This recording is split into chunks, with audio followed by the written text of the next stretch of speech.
know what? Sometimes the loving thing to do for someone that you love and care about is to hem their pants for them. You don't have to do 10 pairs, but pairs? Pair? I think the plural of pair is pair. Anyway.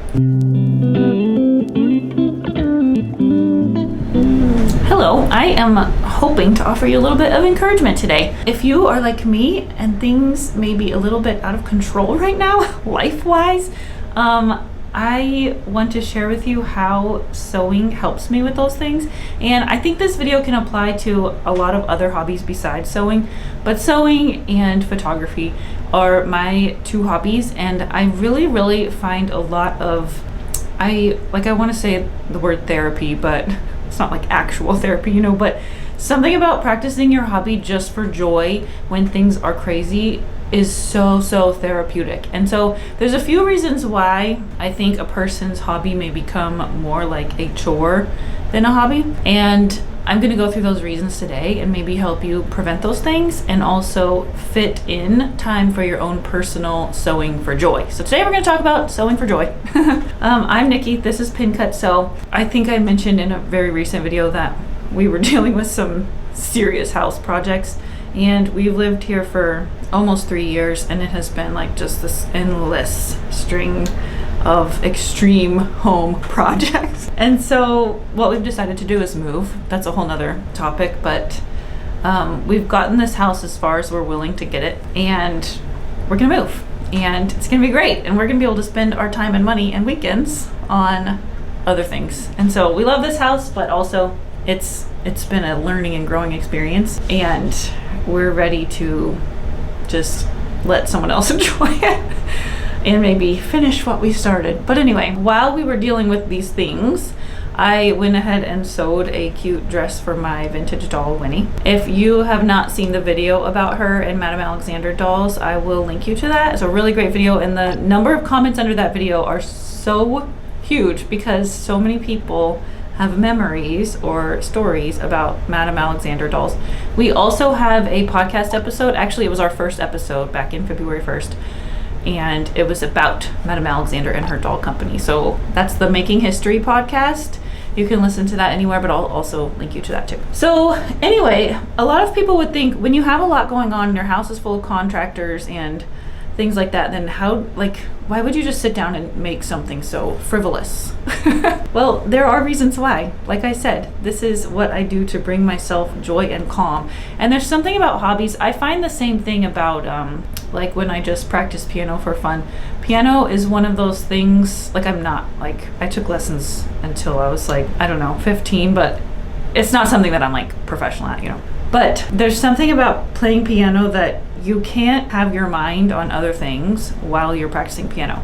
It's just distracting enough. And the same can be true of sewing, especially quilting in my experience, that it distracts your mind, takes your mind off of the things that are bothering you, and kind of brings you back to reality a little bit, because it's easy to feel like you're just your thoughts are going off a cliff, right? So I think it's important, even more important when life is crazy, to sew or do your hobby just because you want to. So what I'm saying is sewing just for fun is important, and it's valid even when things are crazy. Okay, but this can be hard for some people for various reasons. If you are someone who either feels overwhelmed by what project to pick or feels guilty for spending time doing something that doesn't seem to be serving any purpose, or if you have committed yourself to sewing things for other people, and so sitting down to sew for joy is off the table for you, this is a video for you. This is what to do if your hobby has started to feel like a chore. Okay, let's get into it. You first need to figure out why you're feeling this way. If the thought of sewing or practicing whatever hobby it is gives you stress instead of comfort, then let's figure out why. Okay, so reason number one is a pretty simple one. Is it your space? I have talked a lot about sewing room organization and sewing room cleaning out and paring down your space and stop the hoarding. So if you have bins of fabric everywhere in your basement and in your guest shower, and your room is overflowing and you can't find anything, then you need to clean out your space. You need to make your space somehow some kind of oasis. put up the cute art that you would not hang in the rest of your house and make it your own. Maybe even put a candle in there, but try not to light your instructions on fire. And try to make your space somewhere where you are ready to go and that is somewhat cleaned up. After each project, I clean my sewing space. And if you do not have a sewing space, I encourage you to find a sewing space because that will give you, I think, who was it that said every woman needs a spot of her own? Was it Jane Austen? I think it was Jane Austen. A little corner with a little desk in whatever room of your house, especially if you have little kids. This would be a good time to tell you about my personal sewing story and how sewing sort of rescued me from a phase of I would call it depression. I didn't realize what it was then, but it was a time in my life where I had 3 babies and toddlers at home. They were all very close together. My oldest was a colicky baby, a challenging toddler, and then at that time I had 2 more babies and toddlers. So it was a very understimulating time in my life. My husband was in school and working, and it was just kind of a crazy, I look back on it as sort of this dark blur. And my mom encouraged me. She said, why don't you move your sewing machine up to the living room? Just set up a table and put it in the living room.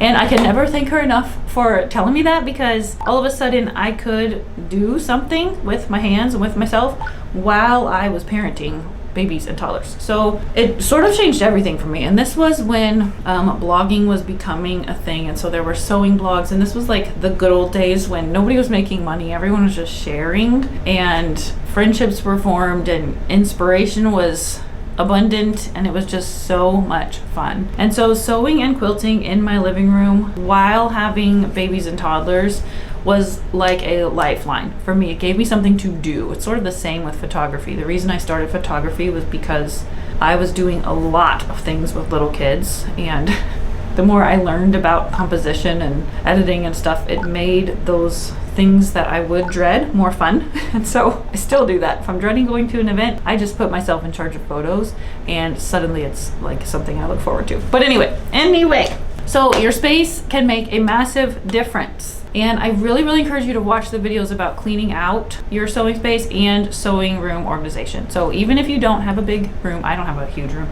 but there have been times when I didn't have a room at all. I've had a hallway desk before, but you can make your space a place of joy. There is this old 50s sewing book. People like to rotate this on Facebook and stuff, and I know that it's a little bit silly and laughable because it's saying put on your best dress and get ready for sewing. Put on some lipstick. Make sure that your dinner is prepped for when your husband comes home. And it's basically just saying like put yourself in the mindset of sewing. And I know that like our modern ears think that's so silly, but I think there's something to it. Like, get your chores done so you can focus and enjoy your time. So I think there's validity in that.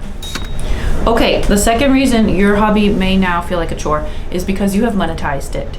And coming from someone who has monetized her hobby, and I actually enjoy it still. In fact, I don't think I would ever have made things like this giraffe doll if I had never monetized my hobby. By the way, this is the newest pattern in my shop, and you can go buy it. I'll put the link in the very first part of the description. But aren't they so cute? If high school Nikki could have known that she could make a full-time living sewing things like giraffe dolls, she would have killed over and died. So I have found a way to monetize this hobby that is still fun for me. I knew that I never wanted to make the same thing over and over again. And for the same reason I don't do photography professionally, I also didn't want to work under the expectations of other people. So taking on custom work or alterations or things like that, I knew I didn't want to do that. I knew that there's so much more pressure when you're doing it for people. In fact, when I do photo shoots for people, which I love to do, I do them for my loved ones, and I do not let them pay me for it, because when you're getting paid, it adds a whole nother level of pressure to it. So a lot of people with a hobby like sewing, and sewing especially lends itself to people asking for things to be done for them.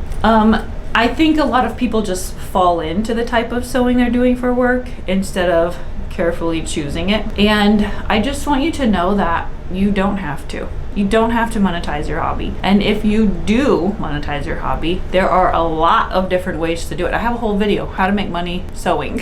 I even have an ebook, how to teach kids sewing classes, because that's what I was doing before this, and I had a blast doing that. So there are a lot of different ways to monetize your hobby. If you do need the extra income from it, find a way that you actually like to do it. Okay, Next, let's go back to that little expectations of others chat. I know there's a lot of like threads in the Facebook group. So-and-so wanted me to hem their pants, and there's a lot of jokes. No, I will not hem your pants. Well, you know what? Sometimes the loving thing to do for someone that you love and care about is to hem their pants for them, and it's fine. You don't have to do it for everyone. You don't have to do 10 pairs, but pair?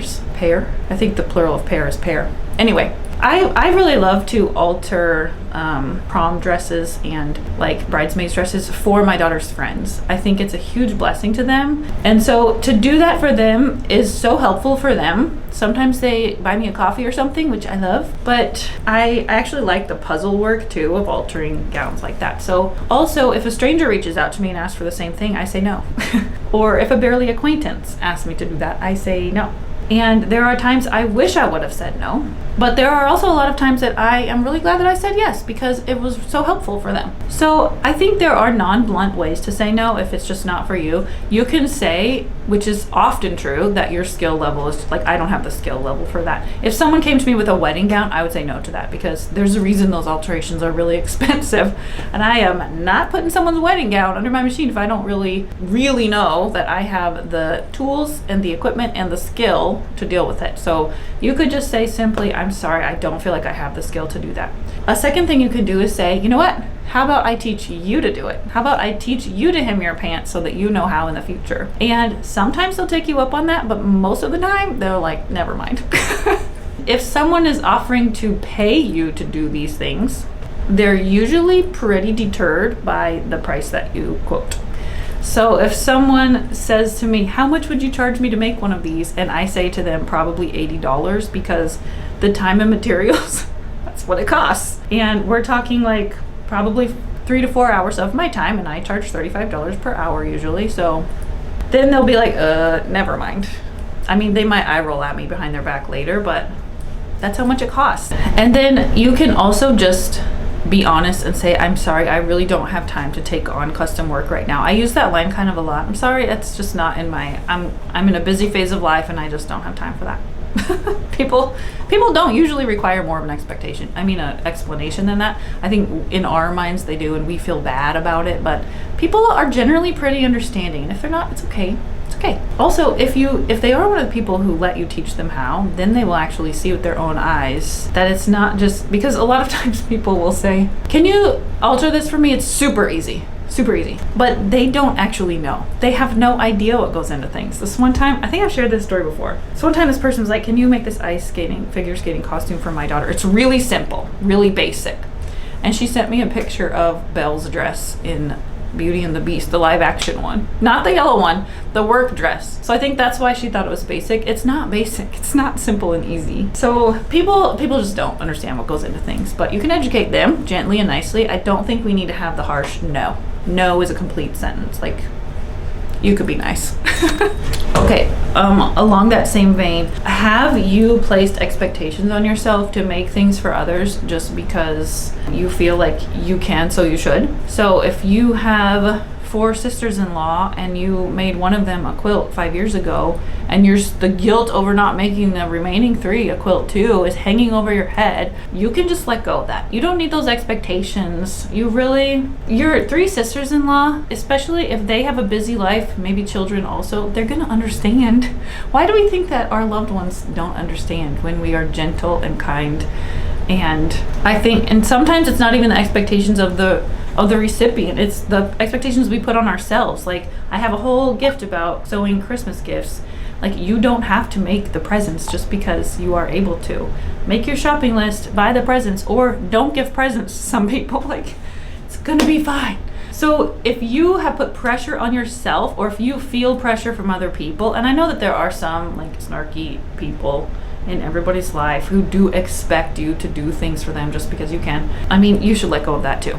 But especially if these are just mental expectations you are assuming of other people, let go of those. And only sew something for another person if it also brings you joy to do it. Okay, next, let's go back to the overwhelm of your space. Other than just having a space and keeping your space tidy, a lot of people feel totally overwhelmed by the number of unfinished projects they have. I do have a video about finishing things, and a lot of comments under that video, they felt extremely liberated to just decide not to finish a lot of things. I don't finish every project I start. Some of them just are not working out from the start, and I scrap it and I start something else. It's okay. It's okay not to finish everything. And a lot of people nowadays, if they see like a quilt top, unquilted top in the thrift store, they will buy it and they will finish it. So you don't even have to like throw it in the trash, donate it, offer it to somebody else. Do the same thing with your unwanted materials. Don't buy into that sunk cost fallacy. Just like Casey and I with this house, we're actually going to be so much better off financially when we sell this and move on. But a lot of people, we're professional movers. We're in the military, we move all the time. So to us, moving is like, well, we're gonna move. A lot of people, I think, would feel like, what? You've put so much work, and moving is such a pain, and you should stick it out, and you should. Well, you don't have to. Who says we should, right? It actually makes way more financial sense for us to move, and we will have mental peace. So that will be true of you also when you go through your unfinished projects and pass along the ones you just do not want to look at ever again. You'll feel so liberated, I promise. Same goes for your materials. If there's stuff in your drawers, you open your fabric cabinet and stuff's falling out on you and you don't even like some of that stuff anymore, but you spent money on it. It's okay. Pass it along to someone else while it's still in style. It will get used. And if it's not still in style, it'll probably be back in style 20 years from now. But someone else can hold on to it, right? Okay.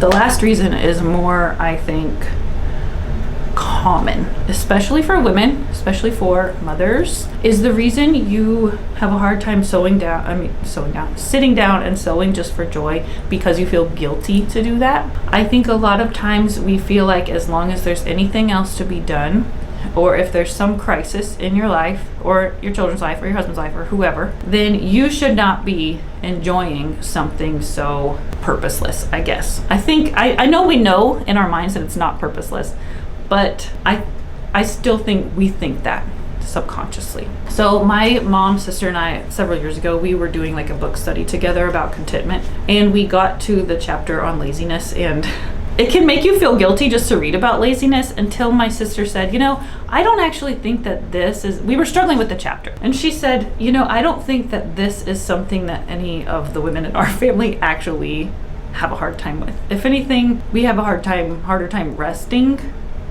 We are just like, my aunt calls us squirrels, always doing something. So it is not lazy to enjoy some free time. If you are sitting down and watching soap operas in the middle of the day, you could have something to discuss with your inner self. I don't know.